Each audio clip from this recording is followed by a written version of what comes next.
What is going on, guys, and welcome back to the channel. Today I'm going to be showing you guys how to install an ETS front mount intercooler onto any GD Chassis WRX or STI. It should be fairly similar across all GDs. That's going to be 2002 to 2007 if you're going to be going with an ETS front mount. Keep in mind, front mounts do vary. You may have to do some cutting, some trimming. I've never installed an ETS front mount on these cars before. I have a Cobb on my personal 05 STI, so this should be an adventure for both of us. Now here's everything ETS is going to send you. Now with our kit, we are waiting on a replacement pipe.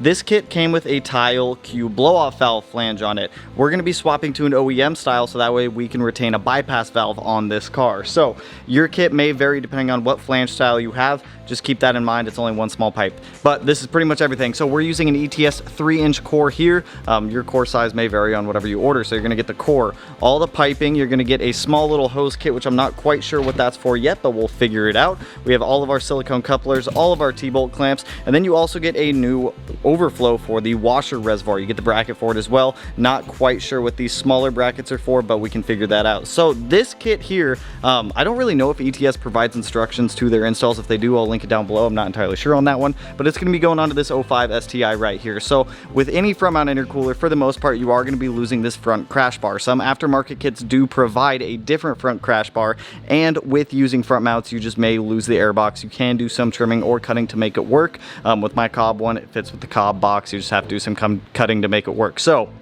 first step, let's get that ETS intercooler core mounted up over here. Now to mount this core, there's a couple, it's pretty easy. You've got one tab up on top, you've got one tab on this side, and one tab on that side. Now before you mount this up to the car, make sure you do take off the cardboard off the back side of this. We may have to do some cutting on here as well. With my Cobb intercooler, I don't know if we're gonna have to yet. We did have to come down here and trim this lower, I guess it's just like a mating piece for the splash guard down there. So we may have to trim that a little bit, but first up, let's get the crash bar off and get this intercooler mocked up. So to get the crash beam off on this thing, you've got a 12mm bolt down here, and then you've got a couple 14s shoved through these holes. After you get those off, should pop right off.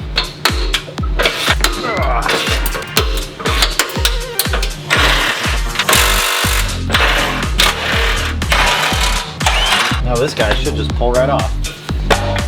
Just like that. So there's only 4 bolts on each side that hold this thing in. You've got one that's actually like a bolt right there. You've got 2 14mm nuts there, and then you've got a 12mm down there. So before we even go to get this front mount intercooler installed on here, I got to relocate this stuff. This is your outside ambient temperature sensor. So I'm just going to put this down here near where the AC condenser lives. This horn will relocate. We'll move it up higher if we need to. That one up there, we should be able to just rotate it up as well. So let's get this cleared out, and then we can get the intercooler like actually mocked up on here. So it looks like these are just a couple 10s and 12s. So we should be able to just break those loose and then rotate them and move them.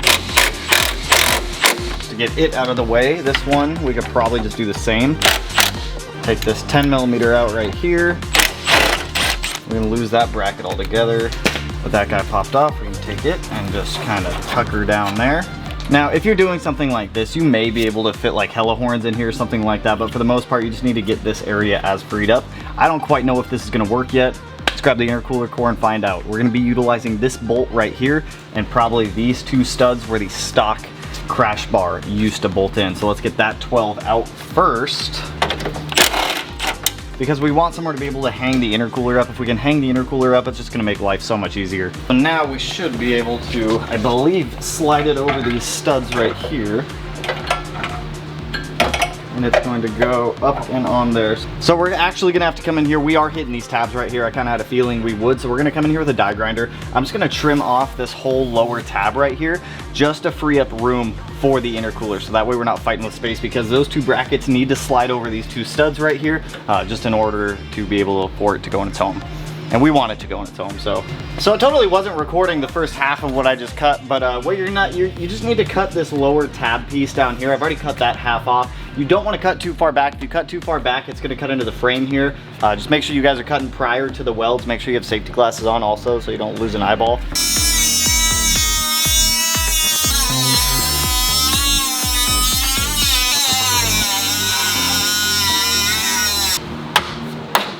Yeah. Highly advise, you don't have to do this, but I highly advise it after you cut it, take a file and file all the sharp edges off so you don't stab yourself or the intercooler. That's not a good time. This is gonna. Did you know that Taco Bell has green sauce? Yeah. It's their verde. I never tried it. Is it good? Yeah, it's pretty good. I'm gonna put a light coat of paint on this so that way it doesn't rust and we just keep it from rusting. So let me grab a piece of cardboard to shield the AC condenser and the ambient temperature sensor. We'll put a light coat of paint on this and then we can get this front mount intercooler fitted up. Hopefully. Hopefully. Look at that. Professional. Pro. For any of your professional painting needs, hit me up. So this is what it should look like after you cut it. So I stopped about right there and I left a small 90 and I just cut out all of the tabs up here in the front. So about this is what I'm left over with right here. It's still a little bit warm, but actually both of those pieces technically. But after you cut those out, hopefully that guy should fit now. I had to do the same type of trimming on my 05 to fit my Cobb front mount, so I'm pretty sure this is across all GD chassis. So now in theory, this should just slide over that tab now. Slide over that tab. We've got one bolt holding it on. We've got a 2 bolt holding it on. No, we don't. We still have 1. But both of those, I feel like I need to bend this bracket more. It's kind of angled down. I gotta noodle it. Oh, I did it. Yeah. Send her home, Jimmy. Yep. There we go. Right now. Now I gotta tighten these two 14s down over here. So with the front mount intercooler bolted up, you're gonna have one 14mm right down there that goes off of the tab onto the frame. This guy, you're really gonna have to bend up to be able to get it into this 12mm hole up there without, I mean, the bracket just looked like it was bent a little off. Maybe we just needed to force it up there, but the angle of the bracket did change after we bolted it up. And then same thing on that side, we've got one 14mm. So now that we have the intercooler core bolted up on here, let's go ahead and get the hot side done. So I'm gonna have to come up here, pull out the intake box, take the intake back out. I don't know why I put it back in there. I guess I put it back in there for demonstrational purposes. We'll get this side ran up to the turbo, and then we'll focus on this side going up to the throttle body. Now, like I said, we are waiting on that one charge pipe to come in from ETS just for that different blow-off valve style, or that different bypass valve, flange style, blow-off valve, bypass valve, whatever one you're gonna be using is gonna be dependent on that one small pipe that comes off right there. So let's get this stuff out. Now that we have the intake out, we can actually get the piping in here. The piping is probably going to run through one of these two holes, more or less that one right there. That's where I normally see them run through. Now on this front mount, before we even shove that piping in there, I'm going to go ahead and I'm going to throw 2 of the 3-inch silicone couplers on one side of this. I'm going to put the V-band clamps on them, and then we'll slide the pipe on with the V-band clamp. I have no idea what pipe goes over there quite yet, so I'm going to have to pull up a picture off of Google just to see what actually routes up in here. We can get the turbo. Actually, you know what? Let's get all the starter couplers on to start with. The ones for the turbo and throttle body. The turbo one is going to be this one right here. It's about a 2 1/4 inch up to a 3 inch. And then the throttle body one is going to be the one that steps up, I believe, from 3 inch to 3.5 inch. So throttle body, turbo. We're going to need 2 of these for the intercooler. I believe this, I don't know where this one goes. That'll be a fun one. The straights, we can find that out. That's going to be easy. So let's start off by getting these on there. For the T-bolt clamps, all the T-bolt clamps are going to be relatively the same size. Like that one's bigger, so that's probably going to go on the throttle body side of that coupler. And then this smallest one is going to go on the smaller side of the turbo. The other 2 ends should both be 3 inch, so you should just be able to grab a 3 inch right there and a 3 inch right there for those. So, and I need 2 more for those ones. Look at that, we're already knocking out parts. Let's get these couplers started. We'll do intercooler, turbo, throttle body.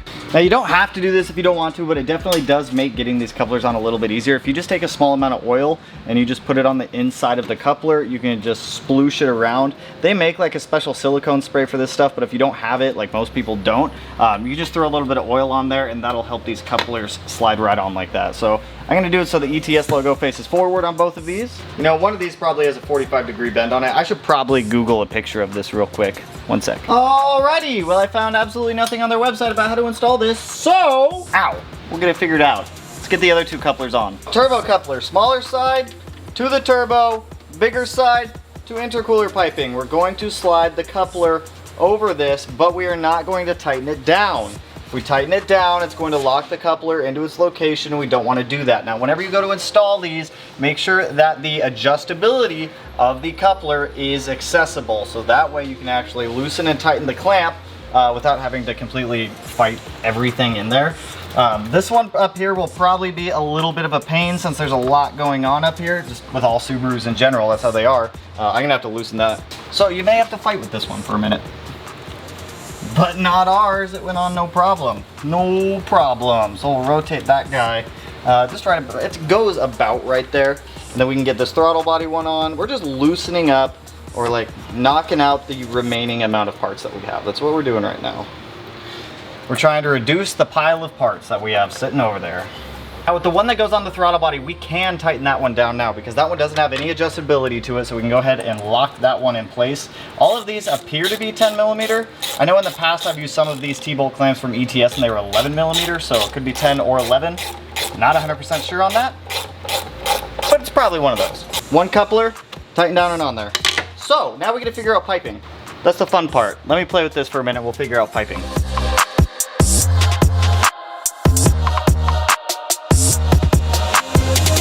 So I've got the intercooler piping figured out at this point with the help of Ryan. We were going through here playing with it a little bit. So you are gonna have a straight coupler coming off the turbo like that. And then you're gonna take the longer, like, it looks like a weird J, this weird like long tail J looking piece.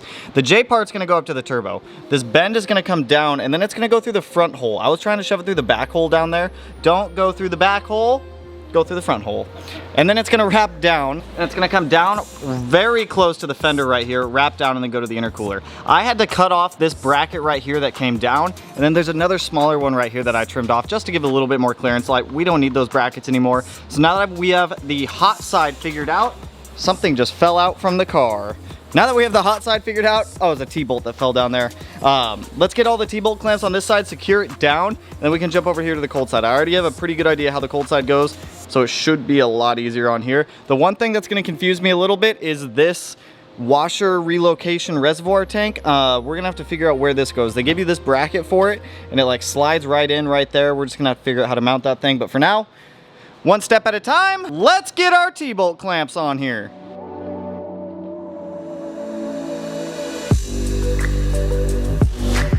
We've got the hot side all buttoned up at this point. We've got both T-bolts right there, both T-bolts here, one T-bolt there, and then one more down on the turbo right there. Now, intake wise, your intake may or may not fit. With the Cobb SF intake, it does fit, but you gotta shove it underneath of the intercooler piping right here. Probably not gonna be the best for airflow. I would look into other options for intakes. I don't know if ETS makes an option that works pretty well with their intake, but just keep that in mind. If you're using an aftermarket intake, well, you're gonna be using an aftermarket intake. Depending on what one you're using, fitment will vary. So now that we've got hot side done, all buttoned up, all tightened up, we're gonna jump over here to the cold side. Now with the cold side, this weird JS looking turny piece that comes out and goes up, this side's gonna go to the intercooler.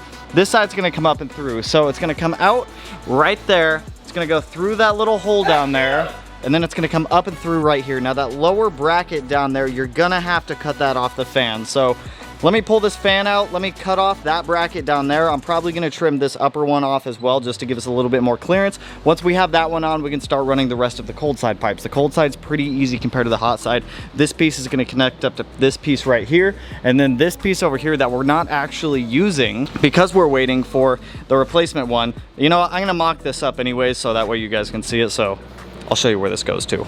So to get the radiator fan out, there's two 10 millimeters that bolt it down to the radiator. Pull that one out right there, pull that one out right there. Set those up into the side, pull up and out. Now you may have to fight with this a little bit. There is a connector down here that does hold it together and it can be a little bit of a pain sometimes. Then our fan slides right out. So let's come in here and cut off this guy.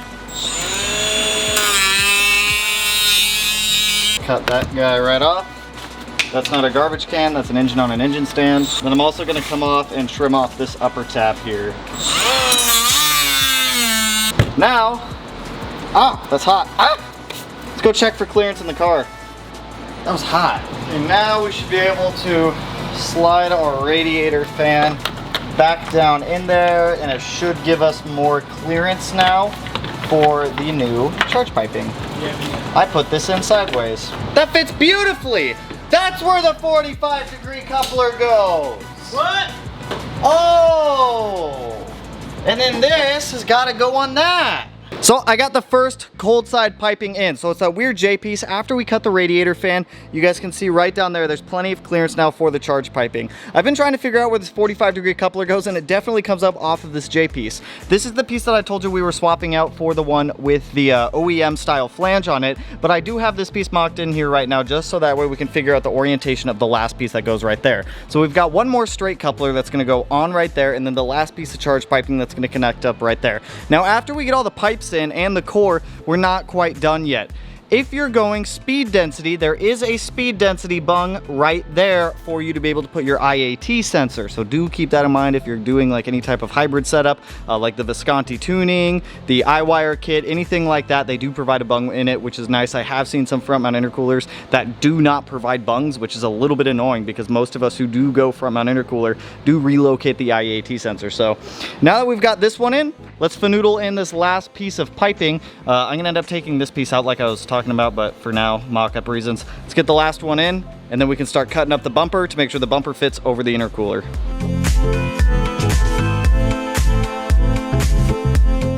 This part has been driving me crazy, trying to find a good spot for this. Like, that is an oddly specific bracket that ETS gives you to mount up somewhere. I couldn't figure this out. I couldn't figure it out for the longest time. I still need to find a home for that. That's supposed to mount up here on the strut tower. I called ETS to verify.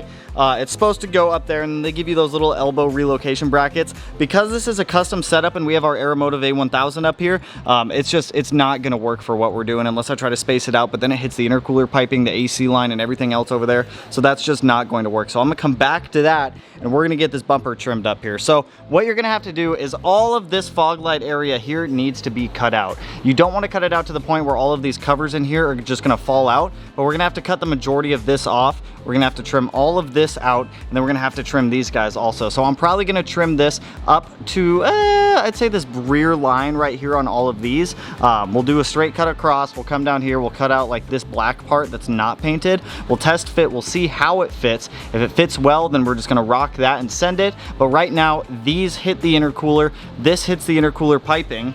Both right here, you can see like the tiny little scuff mark where it touched it, and then same with over here. So in order to get that bumper back on, let's get to trimming, baby.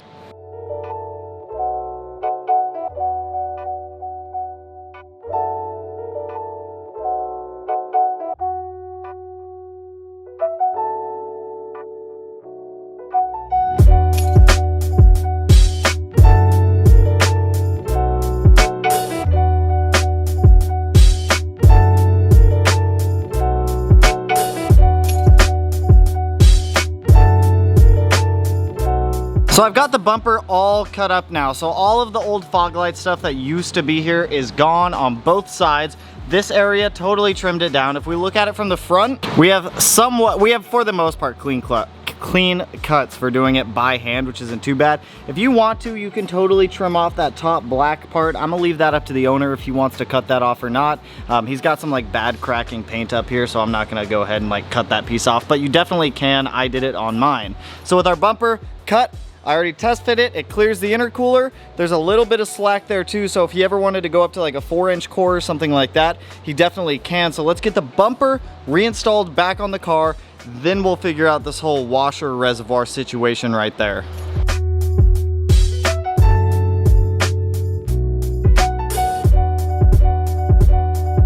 So with the bumper fully mounted back up, you can see we have good clearance between the bumper and the intercooler. Nothing is touching, nothing is hitting both on the top or bottom, which is good. We've got all of our piping ran at this point. Now, because we are not putting on the bypass valve or blow-off valve right now, this is where you would want to do it. If you're using a Tile Q, it's going to be a V-band that goes on there. If it's a stock setup like the OEM bypass valve style, it's going to bolt on. So if it's OEM style, it's going to look like this. It's going to be a 2-bolt flange. Make sure you put your gasket in there. Make sure you get that end into that recirculation tube, and you get your vacuum fitting back on. But because we are not doing that, because we're waiting for the replacement pipe to come in up here to swap to the OEM style, next thing we need to do is find a home for this. So like I said, ETS wants you to mount it up here in this area. We have fuel lines up here, so that's just not gonna work for us. So we're gonna see what we can do to find a secondary location. Once that's installed, your front mount intercooler is pretty much done, but let me see where I can find a home for this guy with our current setup.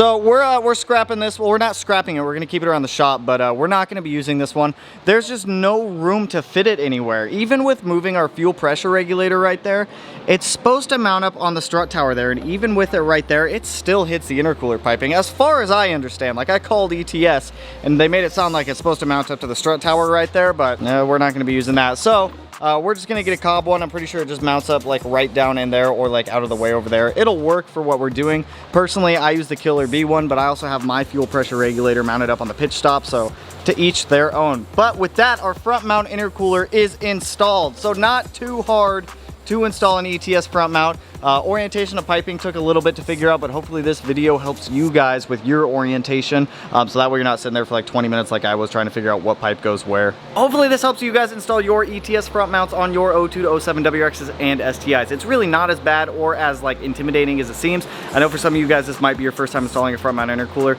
The hardest part about installing a front mount is going to be cutting the car up a little bit. Keep in mind that any front mount intercooler you get for your GD chassis, remember 02 to 07, you're gonna have to do some cutting to make it fit.